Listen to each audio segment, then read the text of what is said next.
Hi guys, ഒരിക്കൽ കൂടി എല്ലാവർക്കും ഡെന്നിസ് സയൻസ് ക്ലാസ്സിലേക്ക് സ്വാഗതം.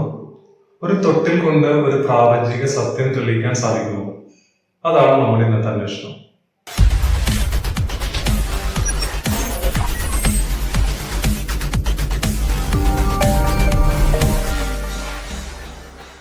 ഈ തൊട്ടിൽ എന്ന് പറയുമ്പോൾ നിങ്ങൾ ഉദ്ദേശിക്കുന്ന തൊട്ടിലല്ല, ഇത് മറ്റൊരു തൊട്ടിലിനെ കുറിച്ചാണ് പറയുന്നത്.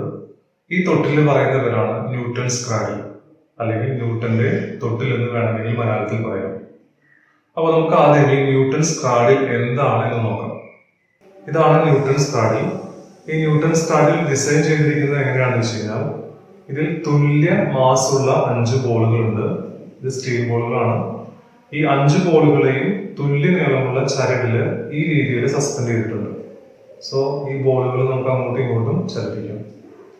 ഇനി എങ്ങനെയാണ് ഈ ന്യൂട്ടൺസ് ക്രാഡിൽ പ്രാപഞ്ചിക സത്യം തെളിയിക്കുന്നതെന്ന് ഈ കാണുന്ന പരീക്ഷണത്തിലൂടെ നിങ്ങൾക്ക് മനസ്സിലാവും.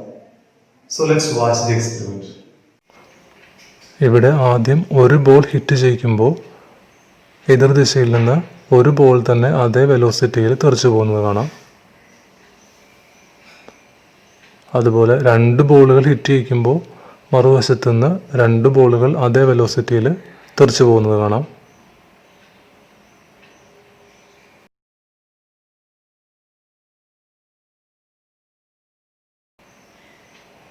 മൂന്ന് ബോളുകളാണ് ഹിറ്റ് ചെയ്യിക്കുന്നതെങ്കിൽ മറുവശത്ത് നിന്ന് 3 ബോളുകൾ പോകുന്നത് കാണാം.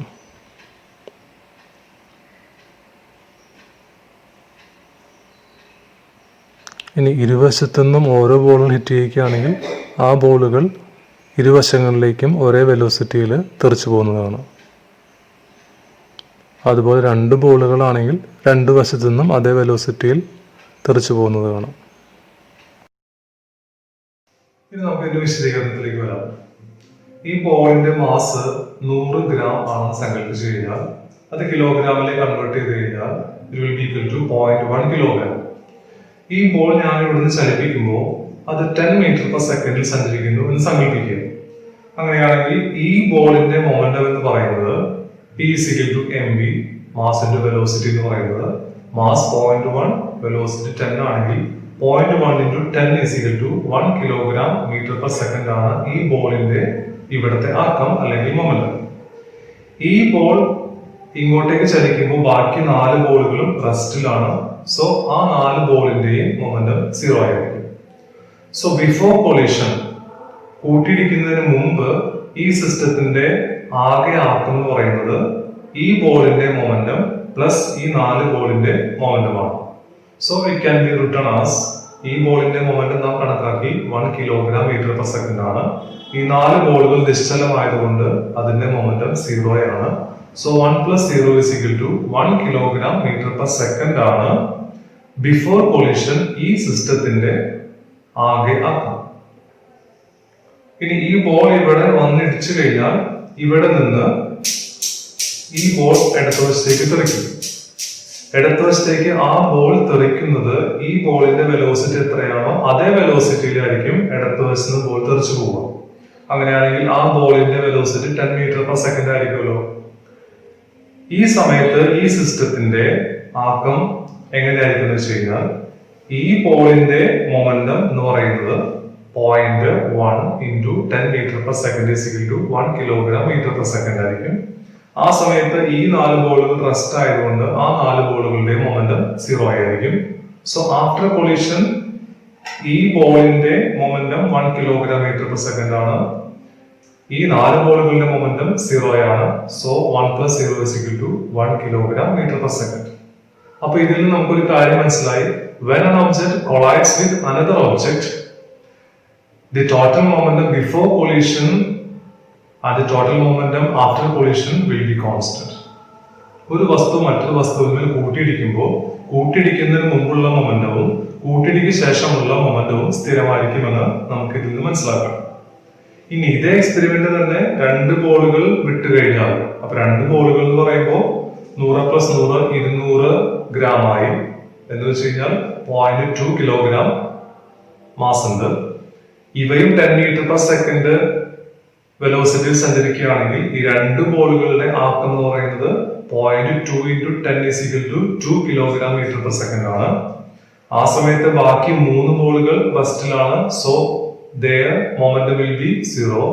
So 2 plus 0 is equal to 2 kg/s ആയിരിക്കും ഈ സമയത്ത് ഈ സിസ്റ്റത്തിന്റെ ആകെ മൊമെന്റം. ഈ 2 ബോളുകൾ ഇവിടെ വന്ന് ഇടിച്ചു കഴിഞ്ഞാൽ ഇവിടെ നിന്ന് 2 ബോളുകൾ തെറിച്ചു പോകും. ഈ 2 ബോളുകളുടെ മൊമെന്റം എന്ന് പറയുന്നത് 0.2 into 10 is equal to 2 kg/s ആയിരിക്കും. ആ സമയത്ത് ഈ 3 ബോളുകളുടെ മൊമെന്റം എന്ന് പറയുന്നത് 0 ആയിരിക്കും. So after collision the total momentum will be 2 plus 0 is equal to 0. So before collision the total momentum of the system was 2 kg/s ആയിരുന്നു. അതുപോലെ ആഫ്റ്റർ കൊളീഷൻ ആണെങ്കിലും ഈ സിസ്റ്റത്തിന്റെ ആകെ മൊമെന്റം 2 kg/s ആയിരുന്നു. So again we can prove that the total momentum of a system before collision and after collision will be constant. അപ്പൊ ഇതിൽ നിന്ന് നമുക്ക് തെളിയിക്കാൻ പറ്റുന്ന കാര്യം ഒരു വ്യൂഹത്തിന്റെ ആകെ മൊമെന്റം അത് കൂട്ടിയിടിക്ക് മുമ്പും കൂട്ടിയിടിക്ക് ശേഷവും സ്ഥിരമായിരിക്കുമെന്ന് നമുക്ക് ഇതിൽ നിന്ന് പ്രൂവ് ചെയ്യാം. ഇതിനെയാണ് നമ്മൾ law of conservation of momentum അല്ലെങ്കിൽ ആക്ക സംരക്ഷണ നിയമം എന്ന് പറയുന്നത്. സോ ആക്ക സംരക്ഷണ നിയമം അല്ലെങ്കിൽ law of conservation of momentum പറയുന്നത് ഇതാണ്: in the absence of an external force the total momentum of a system will be constant. അസന്തുലിതമായ ബാഹ്യബലങ്ങൾ ഒന്നും പ്രയോഗിക്കപ്പെടുന്നില്ലെങ്കിൽ ഒരു വ്യൂഹത്തിന്റെ ആകെ ആക്കം സ്ഥിരമായിരിക്കും എന്നാണ് ആക്ക സംരക്ഷണ നിയമം പറയുന്നത്.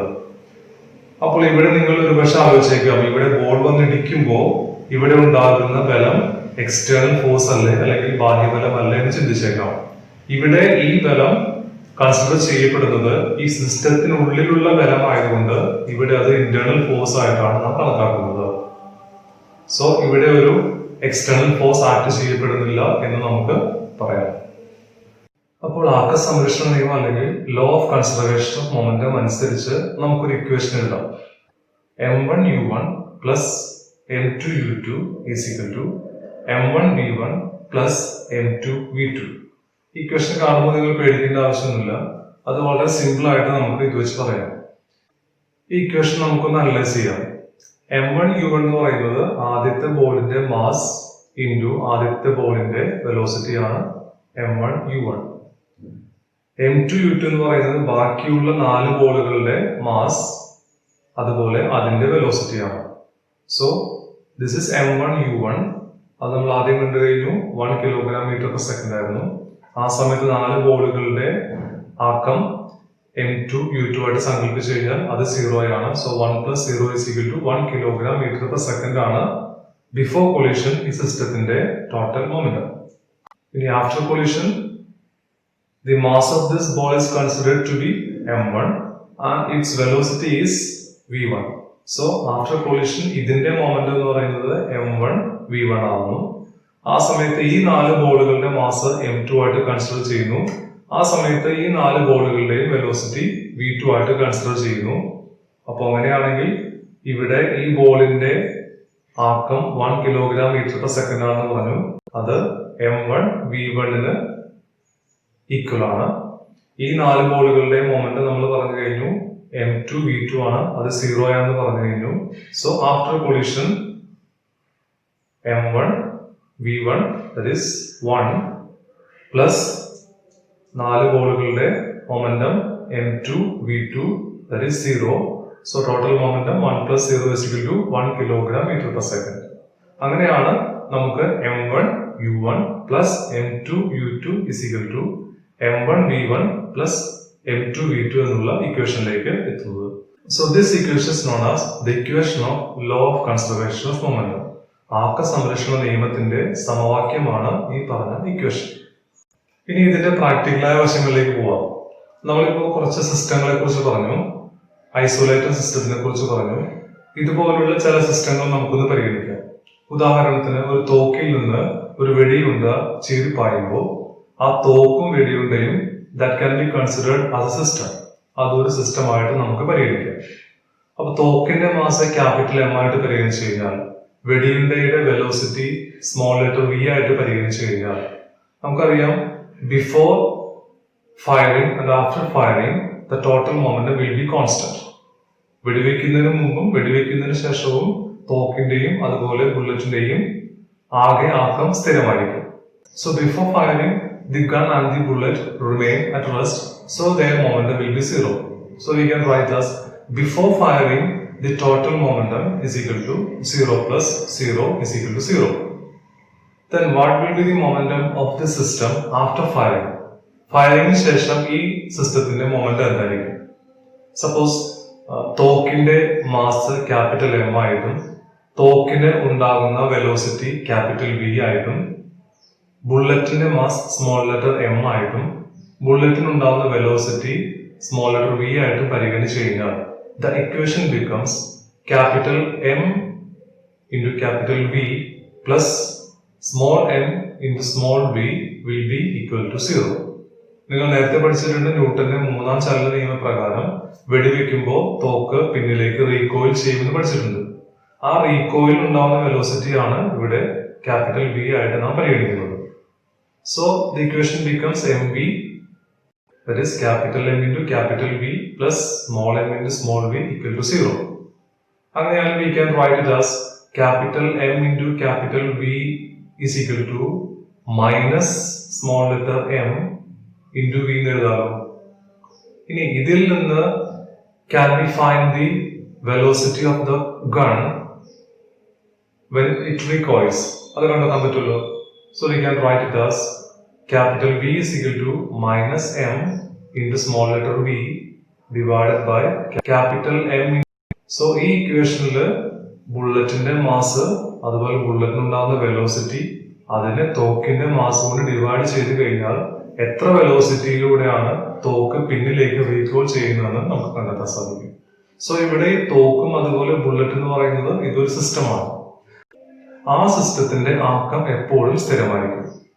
സോ ഇതിൽ നിന്ന് മനസ്സിലാക്കാം ബിഫോർ കൊളീഷൻ ആണെങ്കിലും ആഫ്റ്റർ കൊളീഷൻ ആണെങ്കിലും ആ സിസ്റ്റത്തിന്റെ total momentum will be constant.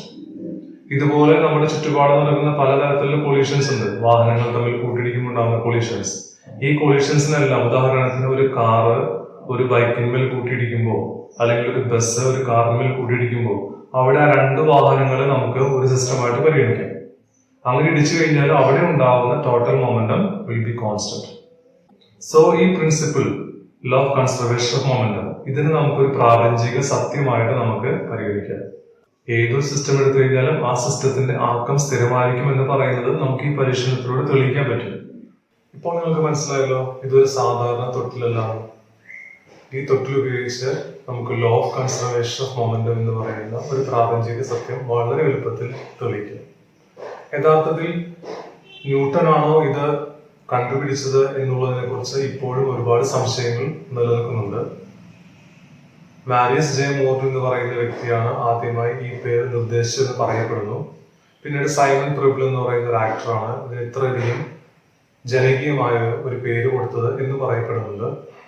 എന്തൊക്കെയായാലും ശരി, ന്യൂട്ടൺ ഇത് കണ്ടുപിടിച്ചാലും ഇല്ലെങ്കിലും ശരി, law of conservation of momentum എന്ന് പറയുന്ന ഈ പ്രാപഞ്ചിക സത്യം ഇത്ര മനോഹരമായി തെളിയിക്കാൻ പറ്റുന്ന മറ്റൊരു ഡിവൈസ് ഇല്ല എന്ന് തന്നെ പറയാം.